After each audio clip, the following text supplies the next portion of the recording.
الشرح سورہ علم نشرح مکی ہے، اس میں 8 آیتیں اور 1 رکوع ہے۔ نام: پہلی آیت کا پہلا حصہ علم نشرح ہے، یہی اس سورت کا نام رکھ دیا گیا ہے۔ زمانہ نزول: یہ سورت تمام کے نزدیک مکی ہے۔ ابن مردویہ اور بیہقی وغیرہ نے ابن عباس رضی اللہ عنہما سے روایت کی ہے کہ علم نشرح مکہ میں نازل ہوئی تھی۔ بسم اللہ الرحمن الرحیم الم نشرح لک صدرک۔ میں شروع کرتا ہوں اللہ کے نام سے جو نہایت مہربان، بے حد رحم کرنے والا ہے۔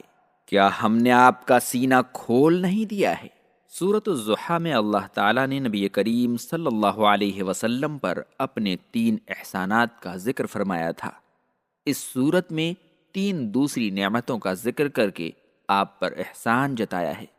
فرمایا کہ کیا ہم نے آپ کا سینہ کھول نہیں دیا ہے اور اس میں وسعت نہیں پیدا کر دی ہے تاکہ آپ وحی الہی کو بآسانی قبول کریں، اخلاق حسنہ کو اپنائیں اور دعوت اسلامیہ کی راہ میں آپ کو جو تکلیف پہنچے اسے برداشت کریں اور نبوت کی عظیم ذمہ داریوں کا بار اٹھائیں، جیسا کہ سورۃ الزمر آیت 22 میں آیا ہے: افمن شرح اللہ صدرہ للاسلام فہو علی نور من ربہ۔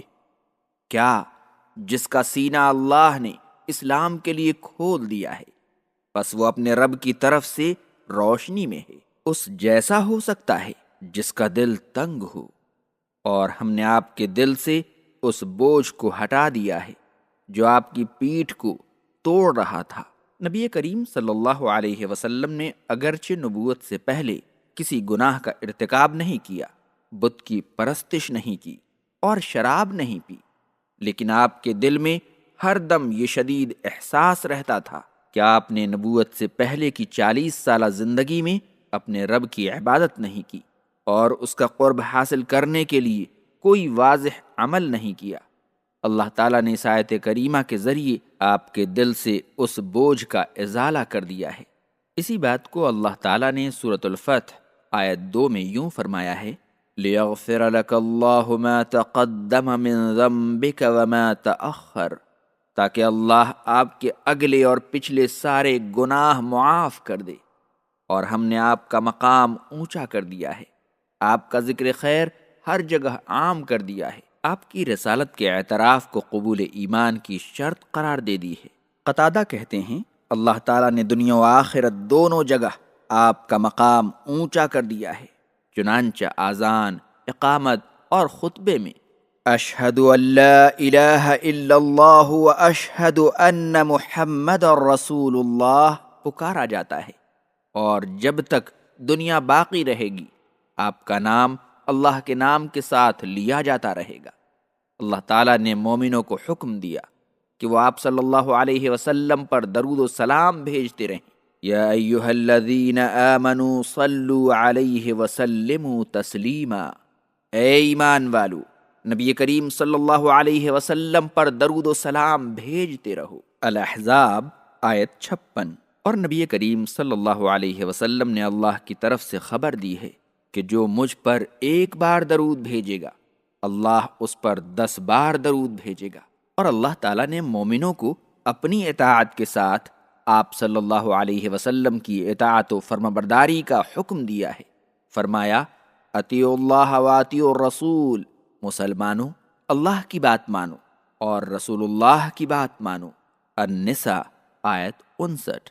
اور اللہ تعالیٰ نے فرمایا: وَمَا آتَاكُمُ الرَّسُولُ فَخُذُوهُ وَمَا نَهَاكُمْ عَنْهُ فَانْتَهُوا، مسلمانوں تمہیں جو کچھ رسول دیں اسے لے لو اور جس سے روکیں رک جاؤ۔ گویا اللہ تعالیٰ نے نبی کریم صلی اللہ علیہ وسلم کے ذکر جمیل سے آسمانوں اور زمین کو بھر دیا، اور جو شہرت و مقام آپ کو حاصل ہوا وہ دنیا میں کسی کو حاصل نہیں ہوا۔ ذالک فضل اللہ یؤتیہ من یشاء واللہ ذو الفضل العظیم، یہ اللہ کا فضل ہے، وہ جسے چاہتا ہے اپنا فضل دیتا ہے، اور اللہ عظیم فضل والا ہے۔ الحدید آیت 21۔ اللہم صل وسلم وبارک علی رسولک محمد وعلی آلہ وصحبہ اجمعین. ووضعنا عنك وزرك اور ہم نے آپ کے دل سے آپ کا بوجھ اتار دیا ہے الذي أنقض ظهرك جو آپ کی پیٹھ کو توڑ رہا تھا، ورفعنا لك ذكرك اور ہم نے آپ کی خاطر آپ کا نام اونچا کر دیا ہے. فإن مع العسر يسرا إن مع العسر يسرا بس بے شک تنگی کے ساتھ آسانی ہے، بے شک تنگی کے ساتھ آسانی ہے. ان آیت کریمہ میں اللہ تعالیٰ نے اس طرف اشارہ کیا ہے کہ ابتدائے بعثت میں نبی کریم صلی اللہ علیہ وسلم کو بڑی تکلیفیں اٹھانی پڑیں، پھر آہستہ آہستہ حالات بہت سے بہتر ہوتے گئے، حتیٰ کہ اللہ نے آپ کا شرح صدر فرما دیا، آپ کے دل پر جو بار گراں تھا اسے دور کر دیا، اور آپ کا ذکر جمیل سارے عالم میں پھیلا دیا. اللہ تعالیٰ کا یہی نظام حیات ہے کہ وہ تنگی کے بعد آسانی لاتا ہے. آدمی جب اپنی فکر و نظر استعمال کر کے مشکلات سے نکلنا چاہتا ہے اور پھر اللہ پر بھروسہ کر کے آگے بڑھتا جاتا ہے اور ہمت نہیں ہارتا، تو طوفان رک جاتا ہے، آندھیاں بند ہو جاتی ہیں، اور بالآخر سکون و اطمینان حاصل ہوتا ہے. یہی حال نبی کریم صلی اللہ علیہ وسلم کا تھا. ابتدائے نبوت میں آپ کو اور آپ کے اصحاب کو مشکلات کا سامنا کرنا پڑا، لیکن مرور زمانہ کے ساتھ حالات نے پلٹا کھایا اور تنگی آسانی میں بدلتی چلی گئی. ابن جریر، عبد الرزاق، حاکم اور بیہقی نے حسن بصری سے مرسلاً روایت کی ہے کہ ایک دن نبی کریم صلی اللہ علیہ وسلم گھر سے بہت خوش نکلے اور فرمایا کہ ایک تنگی دو آسانیوں کو مغلوب نہیں کر سکتی. اللہ تعالیٰ نے فرمایا ہے فَإِنَّ مَعَ الْعُسْرِ يُسْرًا إِنَّ مَعَ الْعُسْرِ يُسْرًا بے شک تنگی کے ساتھ آسانی ہے، بے شک تنگی کے ساتھ آسانی ہے.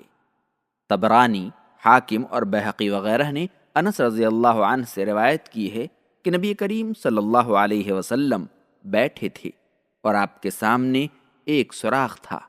آپ نے فرمایا اگر تنگی اس سوراخ میں داخل ہوگی تو آسانی آئے گی، اور اس میں داخل ہو کر اسے نکال دے گی.